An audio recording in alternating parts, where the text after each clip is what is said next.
The air on that April night in 1933 was cold, carrying the scent of damp earth and the ghosts of a failed harvest. For 6 months, 13-year-old Amelia Whitmore had moved through her grandfather's dead peach orchard like a phantom herself, her heart a frozen stone in her chest. But tonight something was different. In the center of the skeletal grove, bathed in the pale glow of a full moon, was a single impossible point of color. A perfect pink blossom had unfurled on a branch of the centennial mother tree, a defiant spark of life in a world of decay.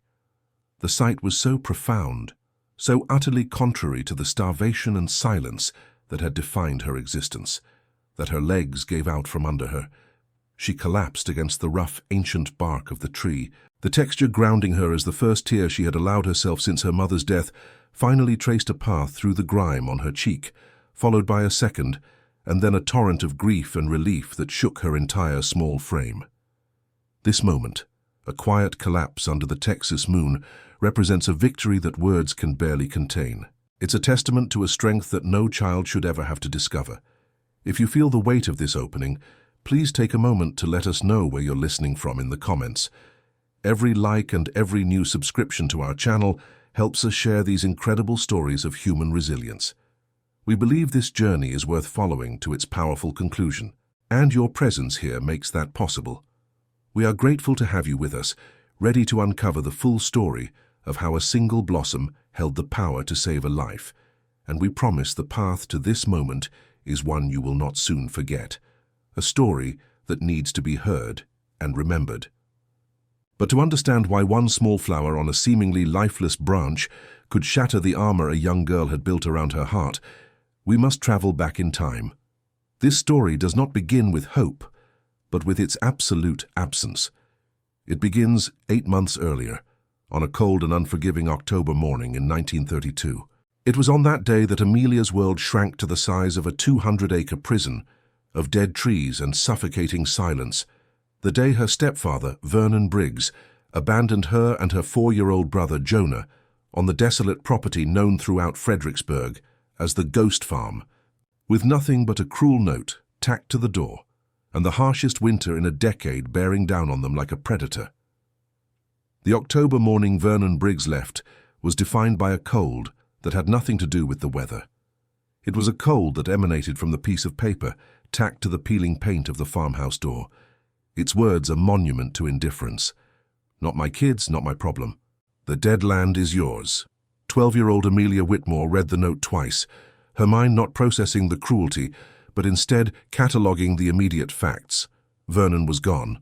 The $50 he'd promised for supplies was gone with him, and the world, which had been shrinking since her mother's last breath, had now contracted to the 200 acres of skeletal peach trees that surrounded her. Inside, her 4-year-old brother, Jonah, was still asleep, blissfully unaware that they had just become ghosts on a farm already famous for them. There was no room for tears. Tears were a luxury, and their currency was warmth and food, both of which were now finite. Amelia's first action was not to cry or scream, but to conduct a silent inventory. She moved through the small, dusty farmhouse with the quiet efficiency of someone much older, her small frame casting a long shadow in the weak morning light. She counted the cans of beans, the jars of preserved peaches from a summer 2 years past, the half-empty sack of flour. She calculated how long it would last if she ate only once a day and gave Jonah 2 small meals. This grim arithmetic became her new language, a shield against the overwhelming terror that threatened to swallow her whole. Her grief for her mother, Catherine, was a heavy coat she had been wearing for months, but this new fear was a sharp, piercing wind that found every gap in her defenses. She pushed it down, focusing on the numbers, because numbers were solid. Numbers didn't lie or leave. The ghost farm was aptly named. The silence there was a physical presence, a heavy blanket that smothered all other sounds. The 200 peach trees, neglected for 3 years since her grandfather Samuel Dawson's passing, stood like an army of skeletons, their bare branches clawing at the perpetually grey Texas sky. No neighbors were visible from their property. The nearest homestead was 3 miles of dirt track away, an impossible distance for a 12-year-old and her young brother. Their isolation was absolute. In the first few days, Amelia would stand on the porch and listen, straining to hear the sound of a passing car or a distant dog barking, anything to prove that the rest of the world still existed. But all she heard was the wind whistling through the dead branches, a mournful song of abandonment that echoed the emptiness in her own chest. Their days fell into a harsh, repetitive rhythm dictated by survival. The primary task was staying warm. The woodpile Vernon had left was meager, a cruel joke against the coming winter. Amelia spent hours each day dragging fallen limbs back to the house, her hands raw and splintered from the rough bark. She taught Jonah how to stack the smaller pieces, turning the grim chore into a game he was too young to understand the stakes of. Evenings were spent huddled around the small iron stove, the only source of heat in the drafty house. They would eat their meager rations of beans and stale bread, and Amelia would tell Jonah stories, not fairy tales, but stories of their mother, of the farm when it was alive with blossoms and the sweet smell of ripening fruit, trying to keep the memory of a better world alive in the face of their bleak reality. The memory of her mother was both a comfort and an agony. Catherine had been a woman of quiet strength, her love a constant, gentle warmth that Amelia now realized she had taken for granted. She saw her mother's face in Jonah's wide, trusting eyes, and the resemblance was a daily torment. She found herself avoiding his gaze at times. The pain of the loss was so acute. She knew she had to be strong for him, to become the parent they no longer had. This resolve became her armor. She built a wall inside herself, brick by painful brick, locking away her own sorrow, her own fear, her own childhood. There was no time to be a grieving daughter. She had to be a protector, a provider, a fortress against the encroaching darkness that threatened to consume them both. Jonah, at 4, lived in a world of innocent confusion. He understood that Mama was gone and that Vernon was gone, but the permanence of their absence was a concept his young mind couldn't grasp. He would ask when they were coming back with a simple, heartbreaking earnestness that twisted a knife in Amelia's gut. She would offer vague, gentle deflections, promising him a story or a warm drink, redirecting his attention away from the questions she could not bear to answer truthfully. His innocence was the most precious thing they had left, a tiny flame of light in the suffocating darkness of their situation. Protecting it felt more important than finding food or firewood. It was the one part of their old life, the one piece of their family, that she could still save. The farmhouse itself felt like a tomb. It held the ghosts of happier times, the faint scent of her grandfather's pipe tobacco still clinging to the curtains in his old study, the worn patch on the armchair where her mother used to sit and read to them. These remnants of a life that was no longer theirs were a constant, silent rebuke. The house that should have been a sanctuary was just another part of the prison, its cold floors and drafty windows a constant reminder of their vulnerability. Amelia learned to navigate its rooms in the dark, the geography of their confinement etched into her memory. She knew which floorboards creaked, which window pane rattled in the wind, the intimate details of the cage that held them. Sometimes in the dead of night, a memory from long ago would surface, unbidden. She remembered being 5 years old, hoisted onto her grandfather Samuel's shoulders, her small hands reaching up to touch the soft, velvety skin of a perfect peach. She remembered the explosion of sweetness in her mouth, the juice running down her chin, the sound of her grandfather's deep, rumbling laughter. The orchard then had been a paradise, a vibrant world of green leaves and pink blossoms. The contrast between that sun-drenched memory and the skeletal wasteland outside her window was so stark, so violent, that it felt like a physical blow, stealing the air from her lungs and leaving her gasping in the cold, silent darkness of the present. The only tangible link to that past was a small, crudely carved wooden bluebird that their mother had made for Jonah on his 3rd birthday. It was his most prized possession. He slept with it clutched in his small hand every night. For Amelia, the bird was a symbol of everything they were fighting for. It represented a mother's love, the fragility of their small family, and the stubborn, irrational hope that something beautiful could still exist in their broken world. She would often watch him sleeping, his face peaceful in the flickering firelight, the wooden bird resting on his chest, and she would feel a surge of fierce, protective love so powerful it bordered on rage, a rage against Vernon, against the world, against the fate that had left them so utterly alone. As October bled into November, The reality of their situation became more dire. The canned goods were dwindling at an alarming rate. Hunger was no longer a distant threat, but a constant gnawing companion. It sharpened the edges of the world, making the cold feel colder and the silence feel louder. The last jar of peaches her mother had canned sat on the shelf, untouched. It felt like a sacred object, a final connection to her love and care. Opening it would feel like an admission of defeat, a final act of consumption before the end. So it remained on the shelf, a symbol of a sweetness they could no longer afford to taste, a testament to a life that was slipping further and further from their grasp. This was the world Amelia inhabited in the autumn of 1932. She was no longer a child, but a sentinel standing guard over the last embers of her family. The cold had seeped into her bones, creating a permanent chill that no fire could warm. She had walled off her heart, believing that emotion was a weakness, a vulnerability she could not afford. Her focus had narrowed to a single, relentless point: Jonah's survival. She did not know that deep beneath the frozen soil of the dead orchard, a different kind of survival was waiting, a legacy of knowledge and resilience that had been left for her years before. She did not know that she was about to be forced into a choice, not between life and death, but between surrendering to the cold or fighting back with a fire she didn't yet know she possessed. The shift from autumn's chill to winter's siege happened not in a single day, but in a slow, creeping invasion of cold that Amelia felt in her bones. By the first week of December, 2 weeks after Vernon's departure, the threat was no longer starvation, but something far more immediate and relentless. The small woodpile, their only defense against the freezing nights, had become a cruel hourglass, its contents dwindling with terrifying speed. Each morning, Amelia would go out and select a single log, her eyes scanning the pathetic remainder of their fuel. The sight of the bare, frozen ground expanding around the shrinking pile sent a spike of pure, undiluted panic through her. She had been rationing their food for weeks, but she now understood that you could not ration warmth. The cold was an insatiable beast, and their defenses were about to fall, leaving them completely exposed to its mercy. The farmhouse, once a symbol of meager shelter, was now actively betraying them. The cold seeped through every crack in the walls, every gap in the window frames, a constant, invisible presence that stole the warmth from their bodies. Amelia had stuffed rags into the worst of the drafts, but it was like trying to patch a sinking ship with paper.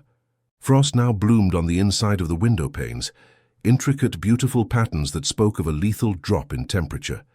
She could feel the cold radiating from the wooden floors, a chill that climbed up through the soles of her worn shoes and settled deep within her. The house was no longer a fortress, it was a cage, and the bars were growing colder by the hour, offering no real protection from the harsh Texas winter that was just beginning to show its true, unforgiving power. Their lives began to revolve entirely around the small iron stove in the main room. It was the sun of their tiny, frozen solar system, and Amelia was its tireless keeper.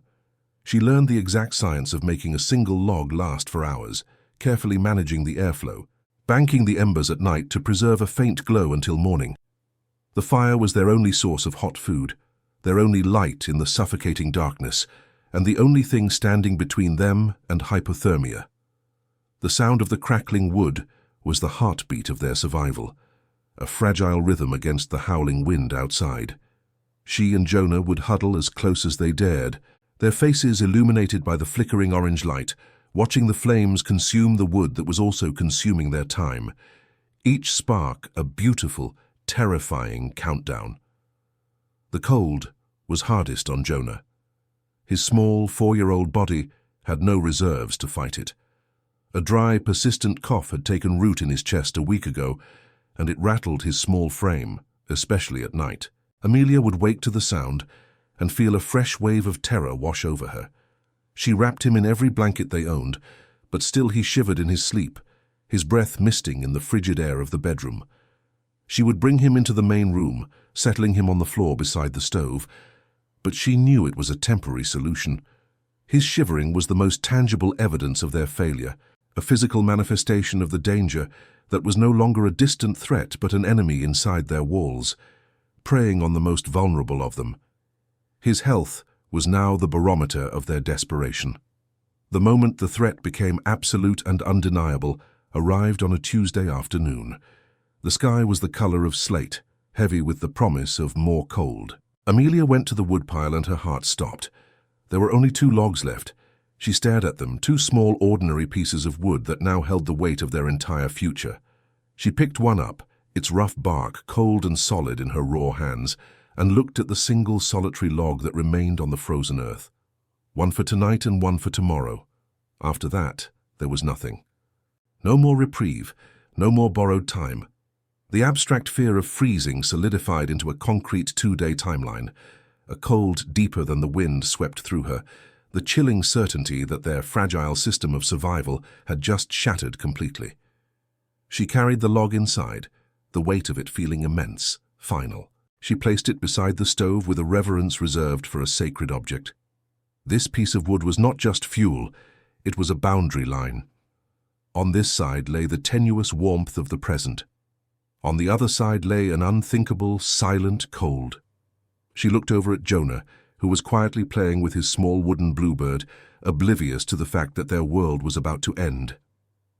The sight of his innocence was a physical blow. There was no one to call, nowhere to run. The 3 miles to the nearest neighbor might as well have been 1,000 in this cold. They were utterly, completely trapped, and the walls of that trap were about to freeze solid around them. For a long, paralyzing minute, she gave in to the despair. She walked to the frosted window and peered out at the desolate orchard. The 200 skeletal trees stood as a silent, mocking testament to their failure. They were surrounded by wood, an entire forest of it, yet none of it would burn long or hot enough to save them. It was a cruel, impossible irony. The sheer hopelessness of it all washed over her, a wave of exhaustion so profound she felt her knees weaken. The thought, insidious and seductive, whispered in her mind, to simply stop fighting, to take Jonah in her arms, lie down by the dying fire, and let the cold take them. It would be quiet. It would be an end to the hunger and the fear. But then, as she watched her own breath fog the glass, another image rose in her mind. It was her mother's face. Not pale and sick as she had been at the end, but vibrant and smiling, her eyes full of a fierce, protective love. The memory was so vivid it was like a jolt of electricity. That love was the only true inheritance she had left, and it was now afire inside her. A surge of rage, pure and hot, burned away the cold despair. Rage at Vernon for his cruelty, rage at the world for its indifference, and rage at the winter for daring to touch her brother. She would not let it win. She would not let Jonah's story end in this cold, silent house. The threat was real, it was here, but her will to fight back was real too. She turned from the window, her eyes falling on the door to the dilapidated barn. If there was no fuel outside, she would have to tear their prison apart from the inside to find it. That resolve, forged in the face of absolute despair, was not a gentle dawning, but a violent, consuming fire. The image of her mother's love became a shield, and the rage that followed was a weapon. She would not let this cold, silent place be their tomb. The decision was not a thought, but a physical certainty that settled in her bones, a counterforce to the encroaching chill. She turned her back on the window and its view of the skeletal orchard, her gaze now fixed on the dilapidated barn. It stood as a monument to decay, another part of their prison, but prisons were made of wood, and wood could be broken apart. If the world would not give her fuel, she would tear down her cage piece by piece to feed the fire. It was a desperate, primal choice, born not of hope, but of a stubborn refusal to be erased from the world without a fight. She moved with a new, urgent purpose, pulling on her thin coat and stepping out into the biting wind that swept across the barren property. The barn was even colder than the house, a cavern of shadows and the scent of dust and ancient hay. The air was so still and frigid that her breath hung in thick white clouds before her. She began her search immediately, her raw fingers testing the integrity of the wooden walls, looking for any plank that was loose enough to pry free. It was a frantic, almost hopeless task, tearing at the very structure of their confinement. Then her foot caught on something uneven. She looked down and saw it, a single floorboard near the back wall, slightly raised, its nails rusted through. It was a flaw in the prison's design, a small point of weakness. With a surge of adrenaline, she knelt and worked her numb fingers into the gap, pulling with all the strength her malnourished body could muster. The wood groaned in protest, a sound that echoed the ache in her own joints, before finally giving way with a sharp crack. She tossed the board aside, peering into the dark, shallow space beneath. For a moment she saw nothing but packed earth and cobwebs. Disappointment, cold and sharp, pierced through her, but then her eyes adjusted, and she saw the dull glint of metal. Reaching into the darkness, her fingers brushed against a cold, rectangular object. It was a rust-proof metal box, heavy and solid in her hands. She carried it back to the weak light of the open barn door, her heart hammering against her ribs with a wild, uncertain hope that this might be their salvation. Back inside the farmhouse, with the second-to-last log crackling in the stove, she placed the box on the floor and worked at the latch. It wasn't money. The wave of disappointment was immediate and sickening, a physical blow that almost brought her back to the edge of despair. Inside lay only a thick, leather-bound notebook and a folded yellow document. She picked up the notebook, its cover worn smooth with time. She opened it to the first page and saw not a diary but a script so meticulous and clear it felt like a living voice. It was her grandfather's, Samuel Dawson. The pages were filled with 30 years of his life's work, hand-drawn maps of the 200 acres, detailed notes on soil composition, weather patterns, and the genetic lineage of every peach tree he had ever planted. This was not a collection of memories. It was a precise scientific instruction manual for survival. As she turned the pages, her initial disappointment transformed into a dawning, electrifying understanding. Her grandfather, a man dead for 5 years, had left them a weapon. He had left them a plan. An entry dated a decade earlier described the centennial mother tree in the orchard's center, which he believed held the genetic key to regenerating the entire grove. He detailed a method of pruning, of irrigation, of care that could bring the dormant, not dead trees back to life. In that moment, sitting on the cold floor, Amelia's entire perspective shifted. The plan forming in her mind was not one of escape. Fleeing the farm would be a surrender. Her grandfather's legacy was not a story of running away, but of standing your ground and fighting. She would not run from this dead land. She would conquer it. This new, audacious goal required resources she did not have. The notebook was the map, but she needed tools and sustenance for the war ahead. A faint, fragile memory surfaced. Her mother mentioning a kind neighbor, a Mrs. Finch, whom her grandfather had helped years ago during a drought. It was a desperate, long shot, but it was the only one she had. The decision to go was immediate. There was no time to waste. She bundled a sleeping Jonah in every blanket they owned, securing him to her back with a length of rope. She carefully wrapped the precious notebook and tucked it inside her coat, its solid weight against her chest a constant reminder of her new purpose. The fear of the 3-mile journey in the freezing cold was immense, but it was nothing compared to the certainty of what would happen if she stayed. The walk was a brutal ordeal against an indifferent landscape. The wind was a physical force, pushing against her, stealing her breath and burning her exposed skin.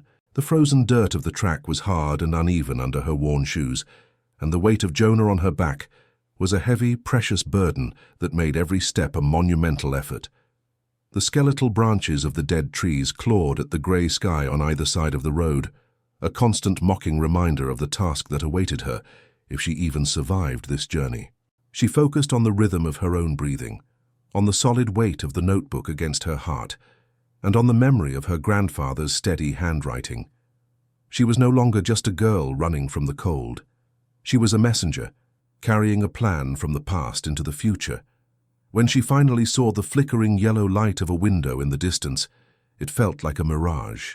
She stumbled the last 100 yards to the small, well-kept farmhouse, her body screaming with exhaustion. She knocked on the door, her knuckles numb, rehearsing the words she would say.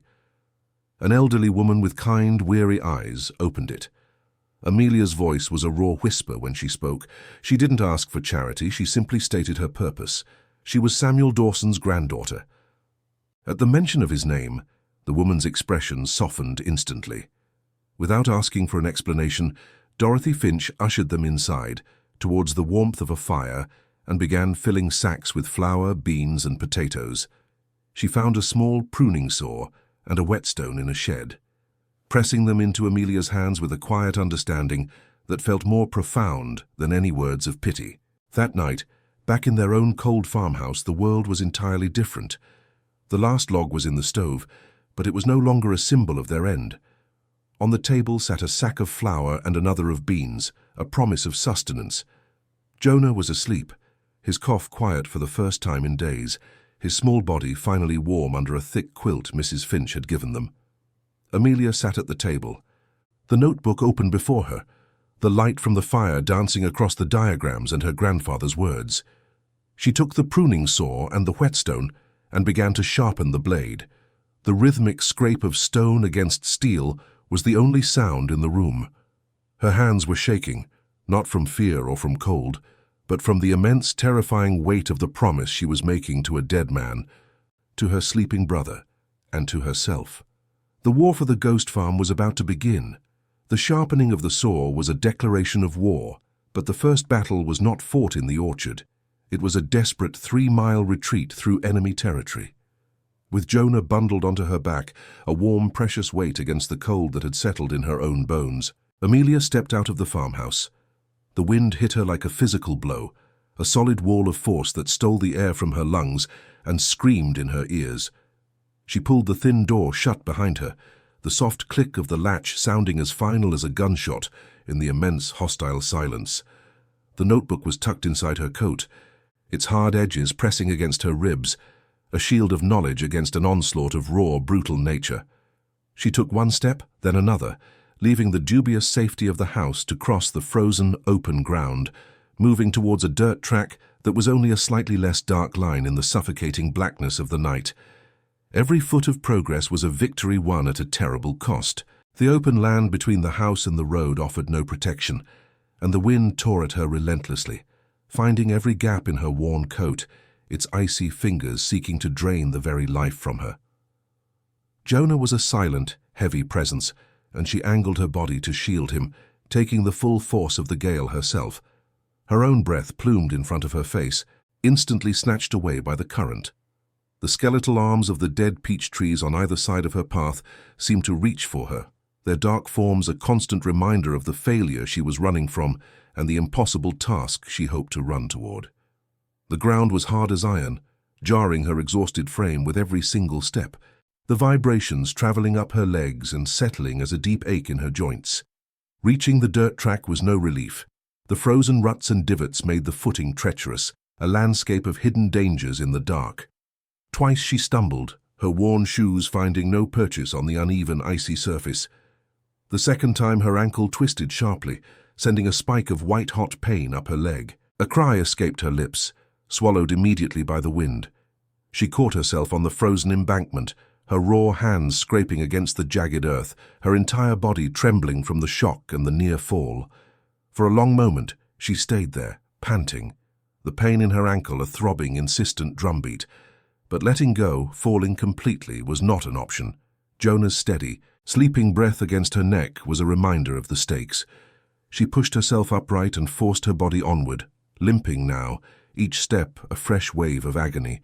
The journey became a blur of cold, pain, and darkness. She lost all sense of time, her world shrinking to the rhythm of her own ragged breathing and the heavy, precious weight on her back. The wind was a constant predator, howling and tearing at her, and the cold was no longer just a sensation on her skin, but an invasive force that seemed to be freezing her from the inside out. A profound, bone-deep exhaustion began to settle over her, a dangerous lethargy that whispered of rest, of just lying down for a moment in the relative shelter of a ditch. The thought was seductive, a siren song of surrender. She could just stop. She could let the cold take them. It would be an end to the hunger, the fear, the impossible weight of responsibility she carried. It was the solid, rectangular shape of the notebook pressed against her chest that saved her. As the cold despair threatened to overwhelm her will, she felt its hard edges, a tangible link to her grandfather, to a legacy of defiance. In her mind's eye she saw his steady, determined handwriting, the meticulous diagrams. the unwavering belief that this land was not dead, but merely sleeping. He had not surrendered to drought or blight. He had fought back with knowledge and patience. That thought, that connection to his strength, was a spark in the encroaching darkness.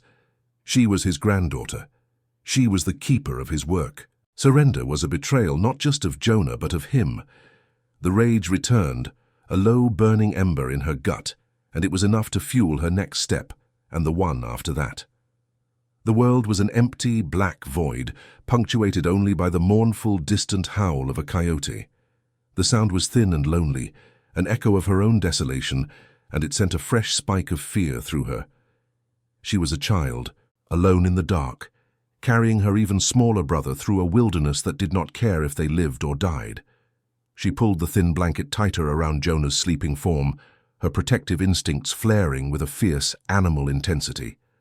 The howl came again, closer this time, and she quickened her pace, her limp becoming more pronounced as she pushed her tortured body harder.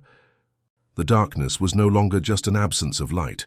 It felt alive, filled with unseen things that watched from the periphery, their hunger a palpable presence in the frigid air. She navigated by a primal instinct, her feet learning the feel of the packed earth of the road. But in the uniform darkness, the path began to lose its definition. Was she still on it? Or had she wandered off into the open fields? Panic, cold and sharp, began to rise in her throat. She stopped, turning in a slow circle, straining her eyes against the oppressive blackness. There were no landmarks, no stars, nothing but the featureless expanse of the Texas night. For a terrifying minute, she was utterly lost, a tiny, insignificant speck in an indifferent universe. The wind seemed to mock her, whistling past her ears, pulling at her clothes as if trying to drag her down. Her direction, her purpose, her fragile hope, it all vanished into the disorienting, suffocating darkness. Then a memory surfaced. Her grandfather, years ago, pointing out a landmark on a walk, the old split oak, he had called it, struck by lightning 20 years back, but it's too stubborn to fall, stands right at the 2-mile mark. Hope, fragile and desperate, surged through her. She left the uncertain path, stumbling towards the dark line of trees she could just barely make out against the sky. She moved along the edge of the orchard, her freezing hands running over the rough, cold bark of each trunk she passed. One after another they were the same. And then her fingers found it, a deep, jagged scar in the wood, a trunk split nearly in two but still standing tall and defiant. It was real. She wasn't lost. A sob of pure, unadulterated relief escaped her, freezing in the air as she leaned her forehead against the ancient, stubborn wood. The final mile was a testament to the limits of human endurance. Her body was a symphony of pain. Her ankle throbbed, her lungs burned with every icy breath, and the muscles in her back and legs screamed in protest. The initial adrenaline had long since faded, leaving only a raw, mechanical will to move forward. The world was reduced to the next painful step. Lift the foot, place it down, push off, repeat. The rhythm was a form of self-hypnosis, a way to disconnect from the agony of her own body. She was no longer a person. She was a machine, fueled by a single, desperate purpose, to get the precious cargo on her back to safety. The cold had numbed her face and hands to the point where she could no longer feel them, appendages that belonged to someone else. Her mind, however, was still working, still calculating. She noticed how the wind caught the edges of the blanket wrapped around Jonah, acting like a small sail that pushed against her, making her fight for every inch. With clumsy, numb fingers, she readjusted the bindings, tucking the loose corners in, wrapping him tighter, making their shared silhouette smaller and more streamlined. It was a tiny change, a small act of practical intelligence in a situation governed by overwhelming force, but it made a difference. The resistance lessened slightly. It was a micro-victory, a small piece of proof that she was not just a victim of the elements, but an active participant in her own survival, still capable of thought, of strategy, of fighting back in whatever small way she could. It started as a trick of the mind, a phantom sensation born of desperate hope, a change in the scent of the air. Beneath the clean, sharp smell of the cold, there was something else, something faint and organic. Wood smoke. She stopped, lifting her head, sniffing the air like a hunted animal. It was so faint she couldn't be sure. It could be a memory, a hallucination. But she held on to it, a new direction, a target in the darkness. She adjusted her course, moving towards the source of that impossibly hopeful smell, her steps becoming less of a shuffle and more of a determined, lurching stride. The scent was a promise, a beacon for the senses in a world that had offered nothing but emptiness and hostility for what felt like an eternity. Then she saw it.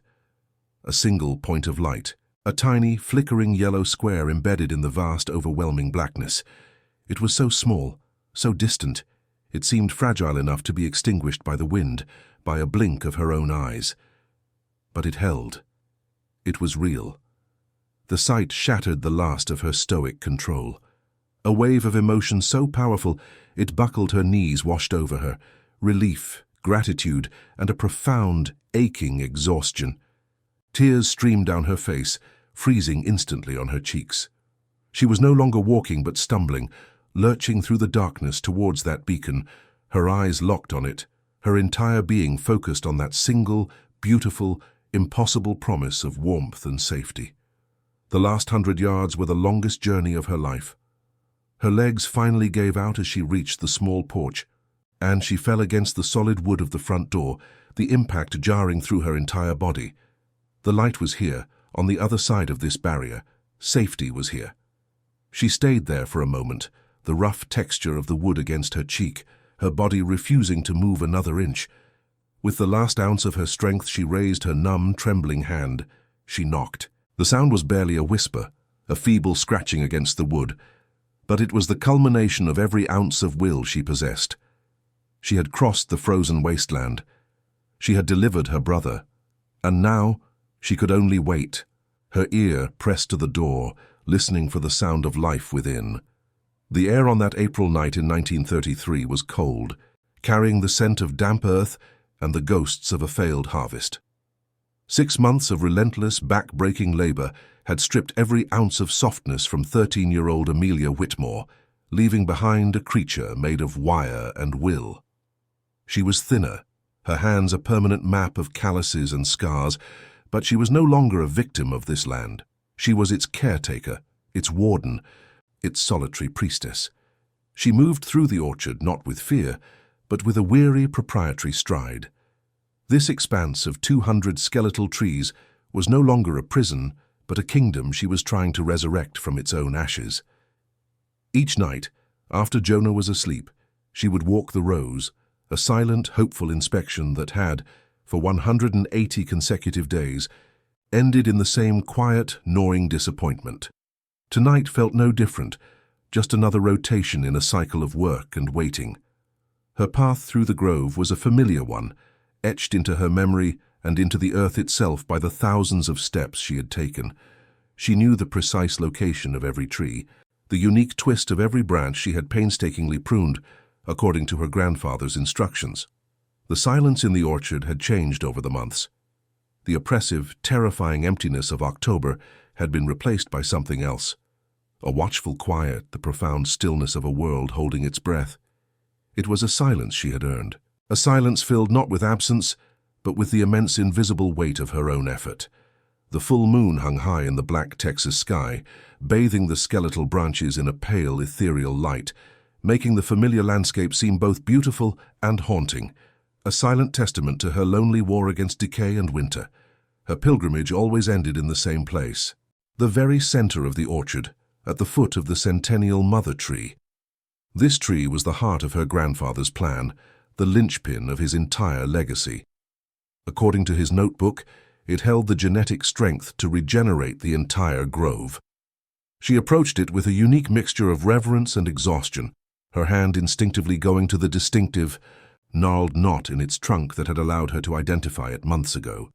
She had poured more of herself into this single, ancient tree than any other, following Samuel's most specific instructions for its care, using the special compost mixture described in the notebook's final ink-stained pages.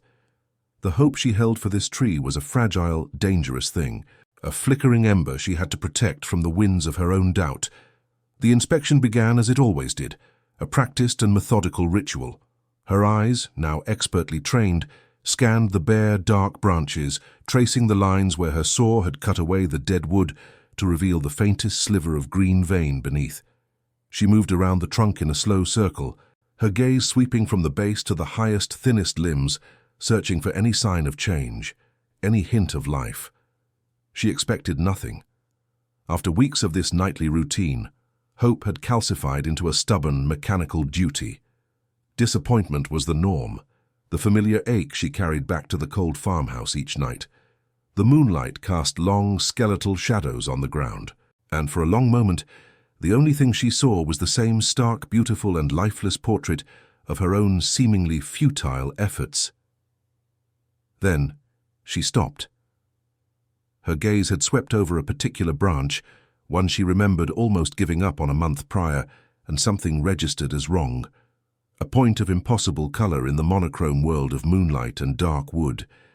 It was so out of place, so contrary to the reality of the last 6 months, that her mind refused to process it. She blinked, certain it was a trick of the light, a phantom image conjured by exhaustion and the desperate longing that lived deep in her bones. She squeezed her eyes shut and opened them again, half expecting, half fearing that the illusion would be gone. But it remained. A single small point of pale pink, glowing softly against the blackness of the branch, a tiny defiant star in her dark universe. A tremor started in her hands as she took a hesitant step closer. The air was utterly still, as if the entire world was holding its breath with her. She raised a hand, her fingers raw and chapped from the cold and the rough bark, and reached out. She didn't dare touch it. Not yet. The gesture was one of confirmation, an attempt to prove its reality without risking its fragility. Her heart, which had been a slow, steady drum of exhaustion, began to pound a frantic, heavy rhythm against her ribs. The sound was deafening in the profound silence of the orchard. This could not be real. It was a dream, a hallucination born of hunger and grief. But it did not vanish. It held its ground, a silent, luminous promise hanging in the cold night air. It was real. A single perfect pink blossom had unfurled on the branch. It glowed with an internal luminescence in the pale moonlight, its 5 delicate petals arranged in a perfect, symmetrical star. She could see the velvety texture of its surface, the cluster of tiny yellow stamens at its heart, dusted with pollen. It was not just a sign of life, it was a declaration of it. It was the most beautiful thing she had ever seen, a fragile, impossible jewel born from a dead world. It was the culmination of every splinter, every aching muscle, every rationed meal, every whispered story to her brother in the dark. It was the physical manifestation of her grandfather's love, a message sent across time and death to tell her she was not alone, and that her fight had not been in vain. The sight did not bring a cry of victory or a shout of joy. It brought a profound, shattering silence that radiated from her core. The armor she had so carefully constructed over the last 6 months, the thick wall of stoicism she had built to keep out fear, grief, and despair, did not just crack. It disintegrated into dust. The sheer overwhelming improbability of this one small flower, the immense weight of what it represented, broke her. Her legs, which had carried her through 3 miles of frozen wasteland and 180 days of relentless labor, could no longer support the sudden, crushing weight of this single, beautiful moment. Without a sound, her knees buckled and her body simply gave out from under her. She collapsed against the rough, ancient bark of the mother tree, the solid, living texture of the trunk, a grounding force against the vertigo of her emotions. And then, the first tear she had allowed herself since her mother's death finally came. It was hot against her cold, grimy cheek, a single searing track through the dirt. It was the tear she had refused to shed when Vernon left, the tear she had swallowed down during the hungry nights, the tear she had choked back every time Jonah asked when their mother was coming home. A second tear followed, and then a torrent, a storm of grief and relief so profound it shook her entire small frame. There under the Texas moon, she wept. A quiet, broken sound in the heart of the orchard she had single-handedly willed back to life. The single blossom was a promise, but the harvest that followed 8 months after the abandonment was its fulfillment. The ghost farm was no longer a name whispered with pity but with awe. The 200 trees, resurrected by the hands of a 13-year-old girl and her small brother, were heavy with golden peaches, their sweet scent a declaration of victory that carried on the summer wind. The local market in Fredericksburg was a revelation. The fruit, born of a legendary lineage and a child's impossible labor, was unlike any other. Amelia earned an astonishing $500 in the first week, a sum so immense it felt like a dream. For the first time, she and Jonah had more than enough. They had new clothes, full bellies, and the quiet, profound security of knowing they had not just survived, but triumphed. The notebook lay on her bedside table, not as a manual for war, but as a testament to peace won. But the world has a way of remembering those it has forgotten, especially when they suddenly have something of value. The news of the miracle on the ghost farm traveled faster than the harvest wagons. It found its way to a dusty boarding house 100 miles away and brought the ghost of their past back to their door. Vernon Briggs returned not with an apology, but with a cheap lawyer and a sheaf of papers. He stood on the porch of the farmhouse, his presence a dark stain on the vibrant life Amelia had cultivated. He claimed legal ownership of the property, citing fraudulent documents that named him as Catherine's sole heir. The cruelty was breathtaking in its simplicity. He had left them to die, and now that they had created life from death, he had returned to steal it from them, his smile a mask of predatory greed. The confrontation was set for the sheriff's office, a small stuffy room that smelled of stale coffee and old paper. Amelia walked in holding Jonah's hand, her heart a cold, tight knot in her chest. Vernon was already there, leaning against the wall with an air of smug confidence, his lawyer shuffling papers with practiced indifference. The sheriff, a man with a weary face, looked at Amelia with a mixture of pity and resignation, as if the outcome was already a foregone conclusion. For a terrifying moment, Amelia felt 12 years old again, small and powerless against the casual cruelty of a world that did not care. She clutched the metal box against her chest, the same one she had pulled from beneath the barn floor. That felt like her only shield against the coming storm, a final, desperate link to the man who had started all of this. Vernon's lawyer presented his case with a slick, unctuous tone, laying out the forged documents as if they were gospel truth. He painted a picture of a concerned stepfather, temporarily called away on business, returning to care for his inherited land and the children who came with it. The lie was so audacious, so complete in its inversion of reality, that Amelia felt a dizzying sense of unreality. The sheriff sighed, picking up one of the papers, his expression making it clear he saw no legal way to challenge the claim. This was it. After all the work, all the cold, all the hunger, their world was about to be stolen by the very man who had tried to destroy it. Despair, cold and familiar, began to seep back into her bones, threatening to undo all the strength she had built over the last year. But then, the door to the office opened. Dorothy Finch walked in, her expression as stern and unyielding as the Texas landscape. And she was not alone. Behind her stood the local reverend, and behind him 12 other farmers from the surrounding properties, their faces weathered and serious. They filled the small room, a silent, solid wall of humanity standing behind Amelia. They were the families her grandfather, Samuel Dawson, had helped decades ago during droughts and bad harvests, the people whose loyalty he had earned not with contracts, but with kindness. Vernon's confident smirk faltered, his eyes darting around the room at the silent, accusing faces of a community he had never bothered to know. He had counted on Amelia being alone, and he had fundamentally misunderstood the nature of a true inheritance. The final devastating blow was not delivered by the crowd, but by Amelia herself. Her hands shaking, she opened the metal box and removed the other document that had been inside, the one she had dismissed as an old piece of paper. It was her mother Catherine's original will, drafted and witnessed years before she had ever met Vernon Briggs. She had found it with the notebook, but, in her desperate focus on survival, had never understood its true significance until Mrs. Finch had helped her read it the night before. With a clear, steady voice that belied the frantic hammering of her heart, Amelia read the simple, unambiguous words that left the farm and everything on it directly to her and Jonah. The document was simple, legal, and absolute. It was the final word from a mother protecting her children from beyond the grave.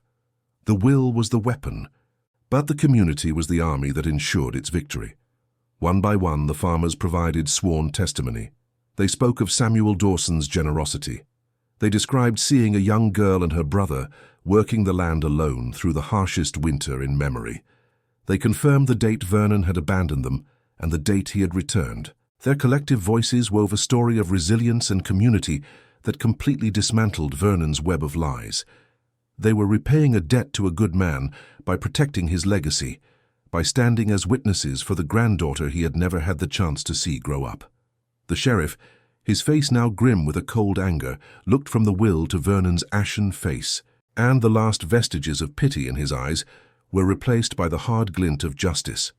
In that moment, Amelia understood the true depth of her grandfather's foresight. He had not just left her a manual for growing peaches. The notebook was a plan for the land, but his entire life had been a plan for his family. He had cultivated this community with the same care and patience he had given his trees, planting seeds of kindness and loyalty that had taken root and grown strong over decades. He had known that a harvest could be stolen, that a single person, no matter how strong, could be vulnerable. So he had left her more than a roadmap to hope. He had left her a fortress of people, a silent, watchful network of guardians who would rise to protect his own when the time came. He hadn't just taught her how to survive, he had ensured she would have a world worth surviving for. The full weight of this revelation settled upon her, a profound and shattering gratitude. She had never been truly alone. Through the coldest nights, through the hungriest days, her grandfather's love had been a tangible, active force in the world, working through the pages of his notebook and the hearts of the people he had helped. The proof was right here, in this crowded room, in the determined set of Mrs. Finch's jaw, in the quiet, steady presence of the farmers at her back. She looked at Jonah, who was watching the scene with wide, uncomprehending eyes, and she felt a surge of overwhelming love and relief. Her grandfather had not just saved their farm, he had saved their future, building a shield of community that was stronger than any legal document, more powerful than any man's greed. Vernon Briggs was arrested for fraud, forgery, and child abandonment. The subsequent investigation uncovered a pattern of predatory behavior, revealing he had victimized 3 other families across the country, a cruel history that now had a definitive end. As he was led away in handcuffs, his face a mask of disbelief and fury, Amelia felt no triumph, only a quiet, profound sense of closure. The ghost that had haunted their lives was finally being exorcised, not by anger or revenge, but by the enduring power of a good man's legacy. The silence he had left behind had been filled, first by the whispers of the wind in the dead branches, then by the scrape of her saw, and now by the quiet, supportive murmur of a community that had become her own. The farmhouse was no longer a prison, but a home, its rooms filled with the warmth and laughter of a family they had never expected. Amelia and Jonah were legally adopted by Mrs. Dorothy Finch and her son, Robert, a kind-hearted lawyer who had returned to Fredericksburg upon hearing their story. The adoption was not a rescue, but a formal recognition of a bond that had already formed, a family forged not by blood, but by shared struggle and mutual care. For the first time, Amelia could be a child again. She could wake up in the morning without the crushing weight of survival on her small shoulders, knowing that there were adults to carry the load, to provide comfort, and to simply be there. The silence of the ghost farm was replaced by the sounds of a real home. But the legacy of Samuel Dawson was too powerful to be contained on one farm. With the help of Robert Finch, Amelia established the Dawson Cooperative of Family Farmers. Using the principles from her grandfather's worn leather notebook, they began to teach other families devastated by the Great Depression the same orchard reclamation techniques that had saved her. The cooperative became a beacon of hope in the Texas Hill Country, a testament to the idea that knowledge shared freely could be a more powerful tool against poverty than any government program. The notebook, once her private guide to survival, became a public text of resilience, its hand-drawn maps and meticulous notes copied and passed from one desperate family to another, spreading life across a landscape of decay. Over the next 5 years, the cooperative helped save over 100 farms from foreclosure. teaching 47 families how to find life in land that everyone else had given up for dead. Amelia, growing from a determined girl into a poised young woman, discovered a purpose far beyond her own 200 acres. She found she had a gift for teaching, a quiet authority born from her own experience that resonated deeply with the struggling farmers she helped. She was no longer just Samuel Dawson's granddaughter. She was the living embodiment of his philosophy, proving that a legacy of love, rooted in knowledge and shared with generosity, was powerful enough to outlast any winter and overcome the most callous human greed. At 18 years old, Amelia Whitmore became an itinerant agricultural instructor. She traveled across Texas, her grandfather's original notebook carefully preserved in a leather satchel, its pages soft and worn with a decade of use. She would arrive at farms that looked just as desolate as her own had once been, and she would meet families whose eyes held the same desperate, haunted look she remembered seeing in her own reflection. She would sit with them not as an expert, but as a fellow survivor, and she would open the notebook. Her work was not just about soil composition or pruning techniques. It was about teaching people how to find a roadmap to hope in the dirt beneath their feet, showing them that they were not alone. Her journey often took her through landscapes of skeletal trees, silent and still under the vast Texas sky, but she no longer saw them as symbols of death or failure. She saw them as they truly were, dormant, not dead, waiting for a knowledgeable hand and a determined heart to awaken the life that still slept within. She saw the potential for 1,000 blossoms on 1,000 branches, a future harvest of hope for families who had forgotten what it felt like to believe in one. She was the girl who had been abandoned on a ghost farm, left to be erased by the world. But now she was the woman who carried a legacy of life in a worn leather book, planting seeds of resilience wherever she went, a quiet, powerful force of nature in her own right.